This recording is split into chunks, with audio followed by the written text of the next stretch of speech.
I know the crowds at Six Flags are known for being a little wild, but this is ridiculous.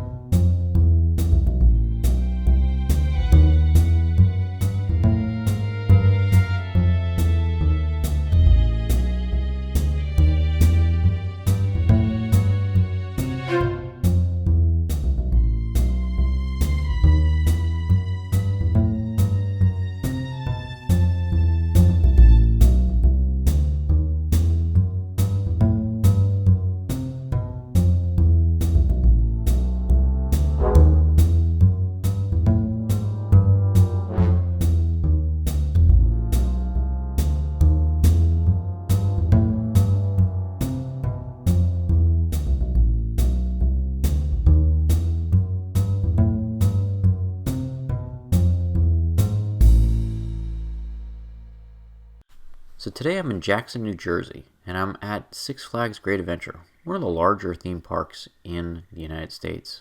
Geographically, it is big. It's almost as big as Disney's Animal Kingdom. So it's on a lot of acreage.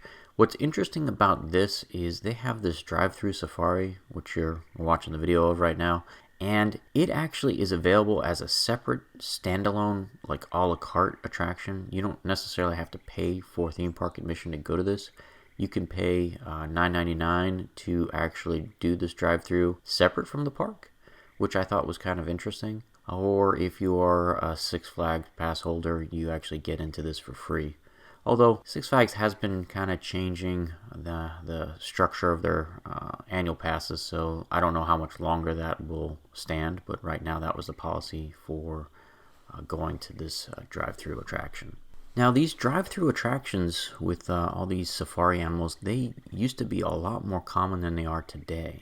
I remember there used to be multiple locations of Lion Country Safari, for example.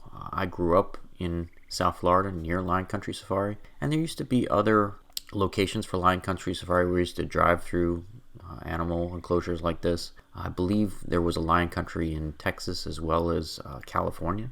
But that's just based on my memory. Sometimes it's fuzzy. Nowadays, these are a lot more rare than they used to be. You know, it's kind of neat to see a throwback attraction like this one because of lawsuits and liability and animals wrecking people's cars and everything.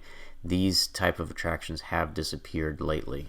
I do really appreciate these attractions that are like the 1970s, and I really don't know how much longer they're going to be doing these type of attractions. Lately, the theme parks have kind of shifted into a similar type of thing, but now they, like, if you go to Wild Adventures or Disney's Animal Kingdom, you're on a bus or a train now that is, controlled by one of the staff members in the park. So I don't know how much longer they're going to continue to do these type of drive-through safaris, just because of the liability, and a lot of animal rights groups are concerned that regular everyday people are going to hit animals and injure them because they're not trained to properly compensate for lions crossing the street and everything. So again, I don't know how much longer attractions like this are going to exist. So if you want to see something like this, you should probably go now, because I think these type of attractions are endangered.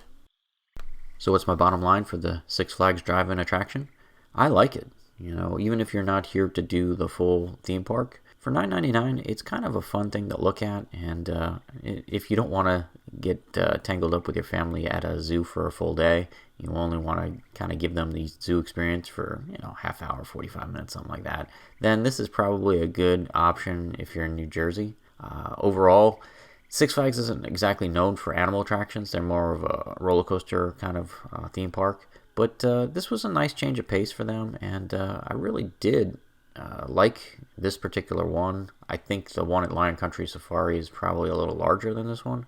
But overall, this is a respectable drive-in safari, and if you're in the area and enjoy these type of things, then it's definitely worth the price of admission. Thanks for watching this episode of The Adventure Schmuck. If you enjoyed today's video, don't forget to like and subscribe. See everyone next week.